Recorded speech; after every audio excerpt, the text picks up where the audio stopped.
Hello दोस्तों, नमस्कार। दिन भर की बड़ी खबर बिना देरी के आपको बताएंगे, जहां सबसे पहले बताएंगे पाकिस्तान में नवाज शरीफ इमरान खान ने किया सरकार बनाने का दावा। जी हां दोस्तों, बिल्कुल ठीक सुना आपने। बताएंगे आखिर क्या है इनके दावे, साथ ही साथ आपको बताएंगे चुनाव में धांधली को लेकर घिर गया पाकिस्तान तो अपनी सफाई में भारत को घसीटने लगा। दोस्तों बताएंगे क्या कहा भारत को लेकर, साथ ही साथ आपको बताएंगे जहां खुद प्रधानमंत्री नरेंद्र मोदी जी ने अपने सांसदों को सुनाया पाकिस्तान में नवाज शरीफ के घर जाने का किस्सा। बताएंगे दोस्तों क्या कहा मोदी जी ने, साथ ही साथ बताएंगे किसानों के 13 फरवरी को दिल्ली कूच से पहले हरियाणा में भारी अलर्ट, सेंट्रल पैरामिलिट्री फोर्स की 50 कंपनियां तैनात। एक से एक बड़ी खबर आपको बताएंगे, बने रहेगा वीडियो अंत तक। और खबरों में आगे बढ़ने से पहले अपने देश भारत का दिल से समर्थन करते और मानते कि मोदी है तो हर चीज मुमकिन है और बंगाल में इस बार परिवर्तन होना ही चाहिए सरकार का। तो इस वीडियो को भी कर दीजिए लाइक, चैनल कर दीजिए सब्सक्राइब, बेल आइकन दबाइए, साथ ही कमेंट बॉक्स में लिख दीजिएगा जय हिंद। जी हाँ दोस्तों, तो चलते हैं पहली और सबसे बड़ी खबर की तरफ, जहां पाकिस्तान में नवाज शरीफ इमरान खान ने किया सरकार बनाने का दावा। अब निर्दलीय होंगे क्या किंग मेकर, बता दें पाकिस्तान में 8 अक्टूबर को हुए संसदीय और प्रांतीय चुनावों के लिए मतगणना अभी भी जारी है। चुनाव से पहले नवाज शरीफ की पार्टी को फ्रंट रनर बताया जा रहा था, लेकिन जेल के भीतर से चुनाव की कमान संभाल रहे इमरान खान ने सभी को चौंका दिया है। उनकी पार्टी पाकिस्तान तहरीक इंसाफ के समर्थित उम्मीदवार सबसे आगे चल रहे हैं, लेकिन दिलचस्प यह है कि वोटों की गिनती के बीच ही नवाज शरीफ और इमरान खान की पार्टी दोनों ने ही सरकार बनाने का दावा ठोक दिया है। जी हां दोस्तों, इमरान खान की पार्टी के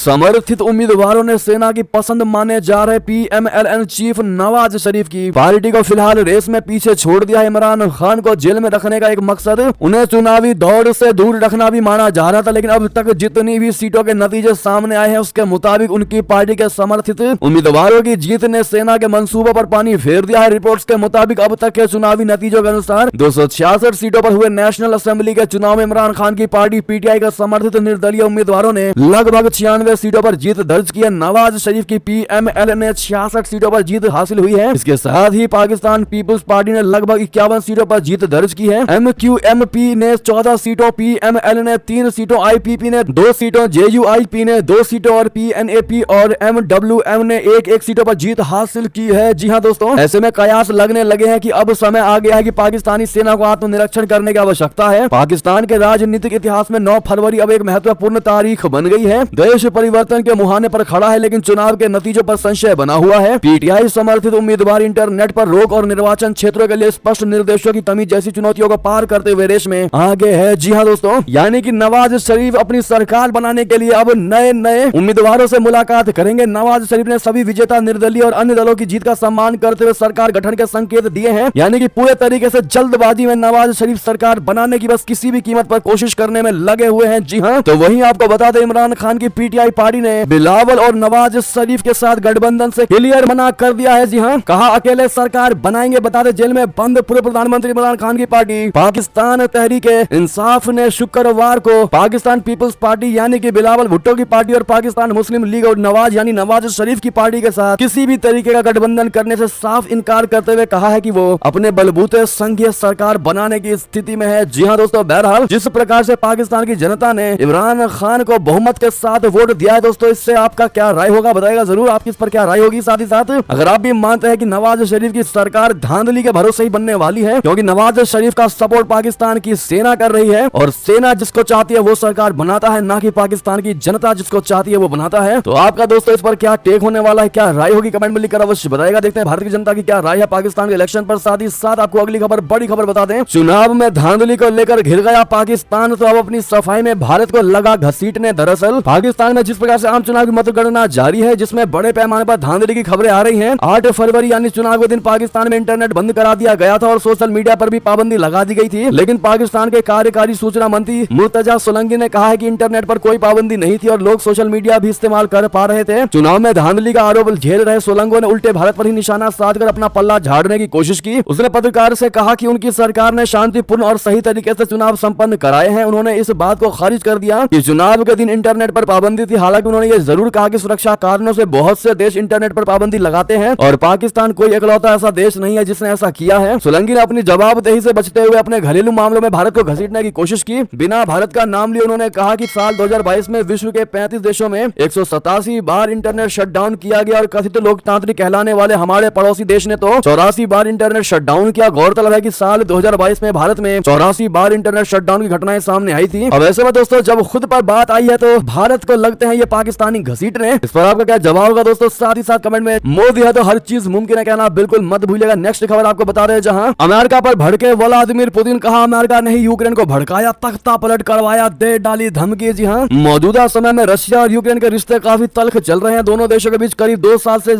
युद्ध चल रहा है। इस युद्ध में हजारों लोग अपनी जान गंवा चुके हैं और अभी कितने लोगों की मौत होगी इसकी कल्पना नहीं की जा सकती है। दोनों देशों के बीच चल रहे युद्ध के दौरान अमेरिकी पत्रकार टकर कार्लसन ने रूसी राष्ट्रपति व्लादिमीर पुतिन का खास इंटरव्यू लिया है। कार्लसन के साथ हुई बातचीत में पुतिन ने अपने दिल की पूरी भड़ास निकाली है। उनका कहना है कि रशिया और यूक्रेन के बीच युद्ध अमेरिका की वजह से हो रहा है। अमेरिका के कहने पर ही कीव ने मॉस्को के साथ दूरी बनाई। पुतिन ने आरोप लगाया है कि अमेरिकी खुफिया एजेंसी CIA ने ही 2014 में यूक्रेन की राजनीति में बदलाव करवाया। इस दौरान जिन लोगों ने नई सरकार को नहीं स्वीकार किया उन लोगों पर काफी अत्याचार हुए। रूसी राष्ट्रपति के मुताबिक वो ऐसे ही युद्ध में नहीं कूद पड़े। यूक्रेन स्थित डोनबास और क्रीमिया के लोगों ने जब रशिया से मदद की गुहार लगाई तब वो आगे आए। जी हाँ दोस्तों, कार्लसन और पुतिन के बीच करीब 2 घंटे तक ये मीटिंग चली। इस दौरान उन्होंने रशिया और यूक्रेन के इतिहास को भी साझा किया और बताया कैसे यूक्रेन की उत्पत्ति हुई। साथ ही साथ नेक्स्ट खबर आपको बता दें, पीएम मोदी ने लंच पर सांसदों को सुनाया पाकिस्तान में नवाज शरीफ के घर जाने का किस्सा। कहा SPG ने मना भी किया लेकिन मैं फिर भी अचानक नवाज शरीफ के घर गया। जी हाँ दोस्तों, बता दें प्रधानमंत्री नरेंद्र मोदी जी ने शुक्रवार को संसद भवन की कैंटीन में विभिन्न राजनीतिक दलों और देश के विभिन्न राज्यों से जुड़े सांसदों के साथ लंच किया। इस दौरान पीएम मोदी ने सांसदों को पाकिस्तान के तत्कालीन प्रधानमंत्री नवाज शरीफ के घर उनकी बेटी की शादी में जाने का किस्सा विस्तार से सुनाया। लंच पर बातचीत के दौरान प्रधानमंत्री मोदी जी और सांसदों के बीच राजनीतिक और व्यक्तिगत दोनों ही मुद्दों पर लंबी चर्चा हुई। प्रधानमंत्री मोदी जी ने अपने सिर्फ 3.5 घंटे सोने, सूर्यास्त के बाद डिनर न करने और अपनी विदेश यात्राओं के बारे में सांसदों को बताया। इस दौरान अचानक पाकिस्तान में नवाज शरीफ के घर जाने का किस्सा भी सुनाया गया। पीएम मोदी ने अपने पाकिस्तान दौरे का जिक्र किया और बताया कि कैसे वे अचानक नवाज शरीफ के घर गए जबकि SPG इसके लिए मना कर रहे थे। उन्होंने कहा कि मैंने नवाज से बात की, उन्होंने अपना हेलीकॉप्टर भेजा और मैं उनके घर गया। पीएम ने कहा कि वो दोपहर 2 बजे तक संसद में थे, जिसके बाद वो अफगानिस्तान के लिए रवाना हो गए। वापसी में उन्होंने पाकिस्तान में रुकने का फैसला किया। हालांकि SPG ने ऐसा करने से मना भी किया था। पीएम मोदी ने बताया कि SPG के मना करने के बाद भी उन्होंने नवाज शरीफ को फोन किया और पूछा कि क्या वो उन्हें रिसीव करेंगे। इसके बाद वो पाकिस्तान गए। यहाँ तक कि लंच का बिल प्रधानमंत्री मोदी जी ने ही पे किया। उन्होंने खिचड़ी और अपना पसंदीदा डिश भी बताया। प्रधानमंत्री मोदी के साथ संसद भवन की कैंटीन में लंच करने वाले केंद्रीय मंत्री एल मुरुगन ने बताया कि 8 सांसदों को प्रधानमंत्री मोदी के साथ संसद भवन की कैंटीन में लंच करने का मौका मिला। जी हाँ, अब ऐसे में दोस्तों जिस प्रकार से PM Modi ji SPG commando के मना करने के बाद भी पाकिस्तान गए थे अचानक, इस पर आपकी क्या निजी प्रतिक्रिया होने वाली है दोस्तों, क्योंकि सुरक्षा नाम की भी कुछ चीज होती है और ऐसे में पीएम मोदी जी ने अगर ये फैसला लिया है तो वाकई में कुछ सोच समझ कर ही लिया होगा। लेकिन इस पर आपकी राय तो बनती है दोस्तों। अगली खबर की बात करें, जहां रूसी राष्ट्रपति व्लादिमीर पुतिन ने जिनपिंग को अचानक लगाया फोन। आखिर किन मुद्दों पर हुई बात बता दें। चीनी राष्ट्रपति शी जिनपिंग ने गुरुवार को रूसी राष्ट्रपति व्लादिमीर पुतिन से फोन पर बात की। उन्होंने कहा कि चीन अंतर्राष्ट्रीय सहयोग बढ़ाने के लिए रशिया के साथ मिलकर काम करना चाहता है। चीन 2024 में ब्रिक्स का अध्यक्ष होगा और रशिया को इस भूमिका में पूरा समर्थन देगा। शी जिनपिंग ने कहा कि चीन रशिया के साथ मिलकर अंतर्राष्ट्रीय मंचों पर बहुपक्षीय सहयोग को मजबूत करना चाहता है। राष्ट्रपति शी जिनपिंग ने रूसी राष्ट्रपति व्लादिमीर पुतिन से कहा कि दोनों देशों को एक दूसरे के साथ मिलकर काम करना चाहिए और एक दूसरे के देशों की सुरक्षा और विकास के हितों की रक्षा करनी चाहिए। जी हाँ, असल में चीनी राष्ट्रपति ने कहा कि दोनों देशों को बाहरी ताकतों द्वारा अपने देशों के मामलों में हस्तक्षेप करने का विरोध करना चाहिए। दोनों राष्ट्राध्यक्षों ने एक दूसरे को चीनी नव वर्ष की शुभकामनाएं भी दी। 2024 चीन और रशिया के बीच राजनयिक संबंधों की 75वीं वर्षगांठ है। जी हाँ दोस्तों, बहरहाल क्या आपको नहीं लगता कि चीनी राष्ट्रपति जिनपिंग के बयान कहीं ना कहीं भारत को रशिया के साथ किनारा करने वाले थे? बताइएगा जरूर। एक और खबर बता दें आपको, जहां अमेरिका की पहल पर इजराइल से समझौता करेंगे मुस्लिम देश। सऊदी अरबिया ने बुला ली 4 अरब देशों की मीटिंग। बता दें अमेरिका की पहल पर इजराइल से समझौता करने को लेकर मुस्लिम देश तैयार होते नजर आ रहे हैं। अमेरिकी विदेश मंत्री एंटनी ब्लिंकन के दौरे के बाद सऊदी अरबिया ने गाजा पर बातचीत के लिए अरब राजनयिकों की मेजबानी की। रिपोर्ट के अनुसार इस चर्चा के दौरान मध्य पूर्वी 4 शीर्ष राजनयिकों ने फलस्तीन की मान्यता को बनाए रखने के लिए कदम उठाने की बात दोहराई। ये बैठक गुरुवार को आयोजित की गई, जो कि ब्लिंकन के मिडल ईस्ट के दौरे के बाद हुई। गाजा में युद्ध शुरू होने के बाद ये मध्य पूर्व का उनका 5वां दौरा था। मीटिंग में मिस्र, कतर, संयुक्त अरब अमीरात और जॉर्डन के विदेश मंत्रियों ने भाग लिया। साथ ही एक सीनियर फलस्तीनी अधिकारी भी मौजूद रहे। अगली खबर आपको बता दें, जहां क्या है वो 3C जिसके लिए सरकार को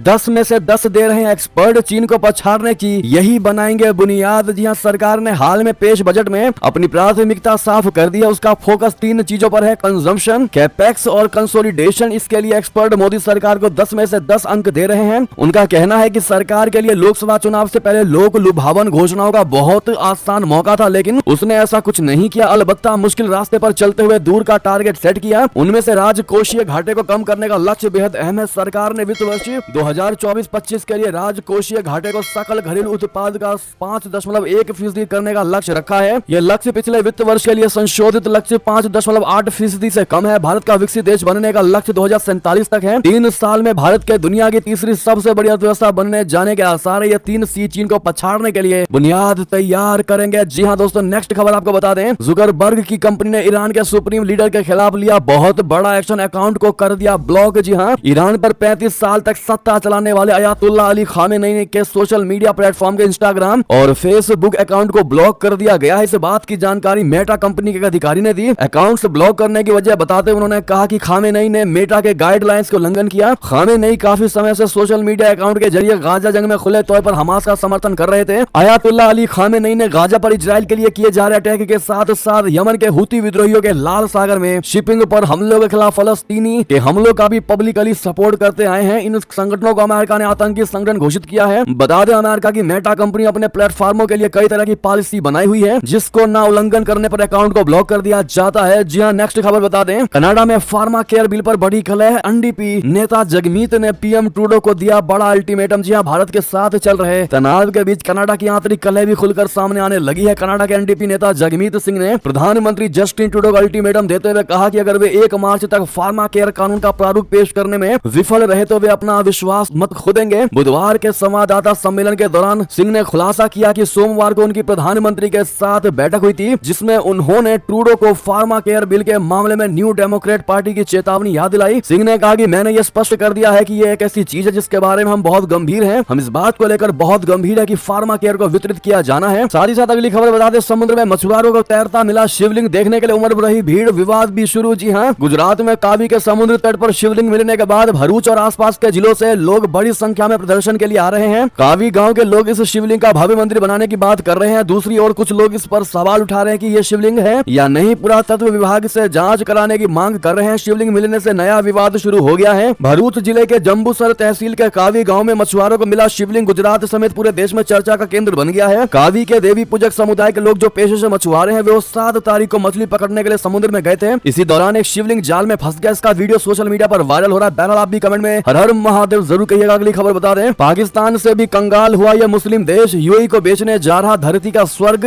और ये भारत का है दोस्त। बता दें, पाकिस्तान की ही तरह दुनिया का एक और मुस्लिम देश कंगाली की राह पर है और पूरा शहर संयुक्त अरब अमीरात के निवेशकों को सौंपने जा रहा है। दोस्तों, इस देश का नाम मिस्र है यानी इजिप्ट है और करीब 22 अरब डॉलर में अपने भूमध्य सागर में स्थित कस्बे रास अल हिकमा को यूएई को देने जा रहा है। और यह कस्बा अपने खूबसूरत तटों के लिए जाना जाता है और इसी वजह से इसे धरती पर स्वर्ग कहा जाता है। मिस्र के राष्ट्रपति अब्देल फतेह अल सीसी के इस फैसले के खिलाफ पूरे देश में विरोध शुरू हो गया है। गंभीर आर्थिक संकट से जूझ रहे मिस्र को विदेशी मुद्रा की सख्त आवश्यकता है और इसी वजह से वो अपने बेहद अहम कस्बे को यूएई के निवेशकों को सौंपने जा रहा है। मिस्र के एक अधिकारी ने इस सौदे की पुष्टि की है। जी हाँ, नेक्स्ट खबर बता दें, भारत के दुश्मन बने मालदीव के राष्ट्रपति से दोस्ती बढ़ा रहा अमेरिका, जमकर की तारीफ किया, बहुत बड़ा वादा। बता दें, अमेरिका ने कहा है कि मालदीव इंडो पैसिफिक क्षेत्र को स्वतंत्र, सुरक्षित और समृद्ध रखने के लिए एक प्रमुख भागीदार है। अमेरिका ने कहा कि वो मालदीव के साथ सहयोग को मजबूत करने के लिए प्रतिबद्ध है और इसके लिए सभी संभव कदम उठाएगा। भारत और मालदीव के रिश्तों में चल रहे विवाद के बीच अमेरिका की ओर से यह बयान आया है। हाल ही में मालदीव का दौरा करने वाले अमेरिका के सहायक विदेश मंत्री डोनाल्ड लू की ओर से यह बात कही गई है। लू ने 29 से 31 जनवरी तक देश के नए प्रशासन और नागरिक समाज के साथ चर्चा के लिए मालदीव का दौरा किया था। जी हाँ, नेक्स्ट खबर बता दें, पाकिस्तानी आवाम को भी पसंद नहीं आतंकी चुनाव में हाफिज सईद के बेटे को दिखा दी उसकी औकात। बता दें, पाकिस्तान में चुनाव परिणाम जारी किए जा रहे, जेल से इमरान खान नवाज शरीफ की पार्टी को टक्कर दे रहे हैं। इमरान खान के प्रत्याशी निर्दलीय चुनाव लड़ रहे हैं। दोस्तों, इसी बीच जो सबसे बड़ी खबर आ रही है वो ये है कि आतंकी हाफिज सईद का बेटा तलहा सईद लाहौर NA 122 सीट से चुनाव हार गया है। तलहा बहुत बुरी तरह हारा है दोस्तों, उसे केवल 2042 ही वोट हासिल हुए हैं। पाकिस्तान के पूर्व पीएम लतीफ खोसा ने उसे हराया है। जी हाँ, और इतनी बुरी तरह हारा है कि अगली बार वो चुनाव के लिए खड़ा तक नहीं होना चाहेगा। जी हाँ दोस्तों, यानी कि पाकिस्तान की जनता ने हाफिज सईद के बेटे को उसकी औकात दिखा दी है कि तू आतंकी है और तुम्हारी जगह सरकार में नहीं। नेक्स्ट खबर आपको बता दें, किसानों के 13 फरवरी को दिल्ली कूच से पहले हरियाणा में भारी alert, central para military force की 50 कंपनियां तैनात। जी हाँ, किसानों के 13 फरवरी को प्रस्तावित दिल्ली चलो कूच से पहले हरियाणा पुलिस ने कानून व्यवस्था बनाए रखने के लिए सेंट्रल पैरा मिलिट्री फोर्स की 50 कंपनियां तैनात कर दी हैं। अधिकारियों ने बताया कि किसी को भी शांति और सद्भाव को बिगाड़ने की अनुमति नहीं दी जाएगी। पुलिस ने किसानों से कहा है कि वो इस प्रदर्शन में बिना अनुमति के शामिल ना हो, साथ ही सार्वजनिक संपत्ति को नुकसान पहुंचाने पर सख्त कार्रवाई की चेतावनी भी दी गई है। संयुक्त किसान मोर्चा और किसान मजदूर मोर्चा ने न्यूनतम समर्थन मूल्य यानी MSP की गारंटी के लिए कानून बनाने समेत कई मांगों को लेकर केंद्र पर दबाव बनाने के लिए 13 फरवरी को 200 से ज्यादा किसान संघों के दिल्ली चलो प्रदर्शन की घोषणा की थी। हालांकि 2020 में हुए किसान आंदोलन का नेतृत्व करने वाला संयुक्त किसान मोर्चा दिल्ली चलो प्रदर्शन के आह्वान का हिस्सा नहीं था। जी हाँ, बता दें कि किसानों के इस प्रदर्शन से पहले केंद्रीय मंत्रियों की 3 सदस्यीय टीम ने गुरुवार शाम को किसान संगठनों के साथ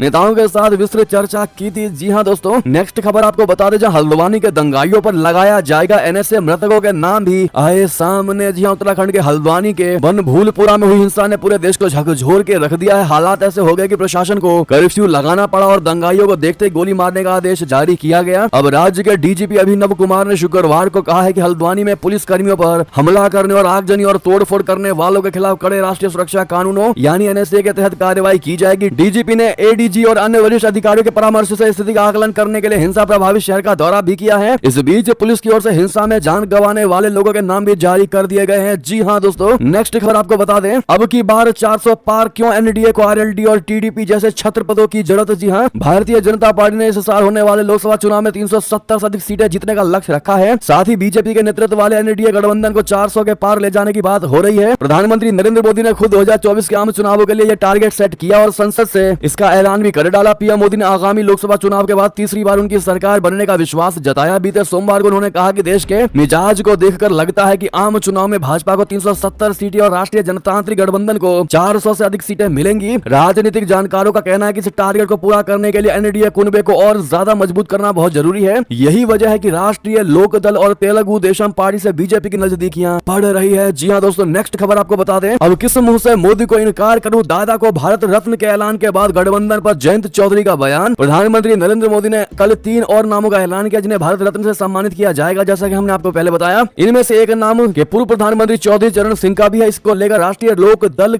यानी रालोद के नेता जयंत चौधरी की प्रतिक्रिया सामने आई है। ट्विटर पर एक पोस्ट में जयंत चौधरी ने लिखा कि दिल जीत लिया। वहीं मीडिया रिपोर्ट्स के अनुसार जयंत ने यह भी कहा कि अब किस मुंह से प्रधानमंत्री नरेंद्र मोदी को मना करूंगा। उन्होंने इसे अपने लिए भावुक और यादगार पल बताया। जी हाँ दोस्तों, ऐसे में अब दादा को भारत रत्न देकर भाजपा और प्रधानमंत्री मोदी ने भले ही जयंत चौधरी का दिल जीत लिया हो, लेकिन सियासी गलियारों में यह चर्चा भी शुरू हो गई है कि उनकी इस पोस्ट ने अखिलेश यादव का दिल जरूर तोड़ दिया। जी हाँ दोस्तों, आपको यह भी बता दें कि मोदी सरकार के इस फैसले पर अखिलेश यादव भी वाकई में गदगद हुए हैं और सबको बधाई और सबको धन्यवाद भी दिया है। जी हाँ, अखिलेश यादव ने भारत के भूतपूर्व प्रधानमंत्री चौधरी चरण सिंह को भारत रत्न से सम्मानित किए जाने के ऐलान पर पहली प्रतिक्रिया दी है। दोस्तों, उन्होंने कहा है कि उन सबको बधाई और धन्यवाद जिनका परिणाम आज दिखाई दे रहा है। देश के पूर्व प्रधानमंत्री किसान नेता, उन्होंने अपनी पूरी जिंदगी किसानों की खुशहाली के लिए लगा दी। जी हाँ, अखिलेश यादव ने कहा बहुत बधाई और चौधरी चरण सिंह के लिए भारत रत्न की मांग समाजवादी पार्टी ने की थी। जितने भी लोगों को भारत रत्न मिला है मैं उनको बहुत बधाई और शुभकामनाएं देता हूँ। बहरहाल इस पर आपकी क्या राय होगी दोस्तों? चरण सिंह को भारत रत्न मिलने को लेकर आप लोग बताइएगा जरूर। नेक्स्ट खबर आपको बता दें, जहां 11 फरवरी यानी कल को मध्य प्रदेश का दौरा करने वाले हैं पीएम नरेंद्र मोदी जी। 7300 करोड़ रुपए की इन परियोजनाओं की देंगे सौगात। जी हाँ, प्रधानमंत्री नरेंद्र मोदी जी रविवार को मध्य प्रदेश का दौरा करेंगे और आदिवासी बहुल झाबुआ जिले में लगभग 7300 करोड़ रुपए की कई विकास परियोजनाओं का उद्घाटन करेंगे और आधारशिला रखेंगे। एक आधिकारिक विज्ञप्ति में कहा गया है कि प्रधानमंत्री मोदी कई योजनाओं का लोकार्पण और शिलान्यास करेंगे जिससे क्षेत्र की आदिवासी आबादी को लाभ होगा। वो लगभग 2 लाख महिला लाभार्थियों को आहार अनुदान योजना की मासिक किस्त देंगे। साथ ही साथ आपको बता दें, यूपीए के समय देश की सुरक्षा खतरे में थी। कांग्रेस के कार्यकाल और लोकसभा में बोली निर्मला सीतारमण। जी हाँ, यूपीए सरकार के 10 वर्षों के कार्यकाल पर लोकसभा सदन में वित्त मंत्री निर्मला सीतारमण ने कहा कि यूपीए सरकार के दौरान राष्ट्रीय सुरक्षा से समझौता किया गया। भारत की अर्थव्यवस्था और लोगों के जीवन पर इसके प्रभाव पर श्वेत पत्र पर लोकसभा में बहस का जवाब देते हुए निर्मला सीतारमण ने कहा कि यूपीए सरकार रक्षा क्षेत्र के कुप्रबंधन में शामिल थी, जिसका सबूत 3600 करोड़ रुपए का अगस्ता वेस्टलैंड घोटाला था। जी हाँ, नेक्स्ट खबर बता दें, खुद को हिंदुत्ववादी कहने वाली मोदी सरकार फिर बाला साहेब ठाकरे को कैसे भूल गई। जी हाँ, संजय रावत ने की भारत रत्न देने की मांग। बता दें, प्रधानमंत्री नरेंद्र मोदी ने शुक्रवार को बहुत बड़ा ऐलान किया जो हमने आपको पहले बताया, लेकिन इस बीच उद्धव ठाकरे की शिवसेना के नेता संजय रावत ने बाला साहेब ठाकरे को भी भारत रत्न देने की मांग करते हुए कहा कि सरकार उनको कैसे भूल गई। संजय रावत ने पोस्ट किया कि खुद को हिंदुत्ववादी कहने वाले प्रधानमंत्री मोदी एक बार फिर हिंदू हृदय सम्राट बाला साहेब ठाकरे को भूल गए। एक महीने में पहले 2 और अब 3 नेताओं को भारत रत्न से सम्मानित किया गया है। वीर सावरकर और बाला साहेब ठाकरे को पूरी तरह से नजरअंदाज किया गया है। जी हाँ, उन्होंने आगे कहा कि एक साल में 3 लोगों को भारत रत्न से सम्मानित किया जा सकता है, लेकिन पीएम मोदी ने 5 भारत रत्न देने की घोषणा की है। नेक्स्ट खबर आपको बता दें, जहां पर राम मंदिर पर आज फिर संसद में हो रही होगी चर्चा। पीएम नरेंद्र मोदी देंगे फेयरवेल स्पीच। बता दें, केंद्र सरकार आज दोनों सदनों में राम मंदिर पर चर्चा कराएगी। संसद में सीधे राम मंदिर पर चर्चा नहीं हो सकती, इसीलिए इसके लिए एक बिल लाएगी। दोनों सदनों के बीच सांसदों के लिए आज के लिए एक व्हीप जारी किया गया है। जी हाँ, संसद का ये बजट सत्र का अंतिम दिन है। पीएम नरेंद्र मोदी जी आज शाम 5 बजे संसद भवन में लोकसभा में फेयरवेल स्पीच दे सकते हैं। पीएम मोदी के भाषण के साथ ही लोकसभा का समापन प्रस्तावित है। इस भाषण में पीएम मोदी राम मंदिर के साथ देश के अन्य महत्वपूर्ण मुद्दों का जिक्र कर सकते हैं। बहरहाल दोस्तों, अगर आप भी मानते हैं कि ये फेयरवेल पीएम मोदी जी का लास्ट फेयरवेल नहीं और अगली बार भी प्रधानमंत्री बनेंगे, तो कमेंट में नेक्स्ट पीएम कौन होगा दोस्तों कमेंट में लिखकर अवश्य बताएगा। और साथ ही साथ जय श्री राम कहना आप लोग बिल्कुल मत भूलिएगा। साथ ही अंतिम खबर बता दें, राम मंदिर को लेकर जहां राम नवमी पर 1 करोड़ श्रद्धालु आ सकते हैं अयोध्या, ट्रस्ट और प्रशासन अभी से जुटे तैयारियों में। दरअसल रामलला की प्राण प्रतिष्ठा के बाद से ही राम नगरी में श्रद्धालुओं का रेला उमड़ा है। रोजाना 1.5 से 2 लाख भक्त रामलला के दरबार में हाजिरी लगा रहे हैं। 18 दिनों में करीब 40 लाख भक्त रामलला के दरबार में दर्शन पूजन कर चुके हैं। भीड़ का क्रम लगातार जारी है। एक अनुमान के मुताबिक राम नवमी में 1 करोड़ श्रद्धालु अयोध्या आ सकते हैं। प्रशासन अभी से भीड़ नियंत्रण की योजना पर काम करने लगा है। इसके लिए वैकल्पिक मार्ग तैयार किए जा रहे हैं। जी हाँ दोस्तों, ऐसे में कौन कौन जाने वाला है राम जी के अयोध्या में बताइएगा जरूर। बहरहाल ये भी सारी बड़ी खबरें, आपको हमारी खबर कैसी लगी आशा करता हूँ बहुत अच्छी लगी होगी। अगर थोड़ी भी अच्छी लगी है तो इस वीडियो को भाइयों में, दोस्तों में, रिश्तेदारों में शेयर अवश्य कर दीजिएगा। और अभी कर दीजिए इस वीडियो को लाइक, चैनल कर दीजिए सब्सक्राइब, बेल आइकन दबाइए, साथ ही कमेंट बॉक्स में लिख दीजिएगा जय हिंद जय भारत। और यहाँ तक बने रहने के लिए आप सभी का बहुत बहुत धन्यवाद।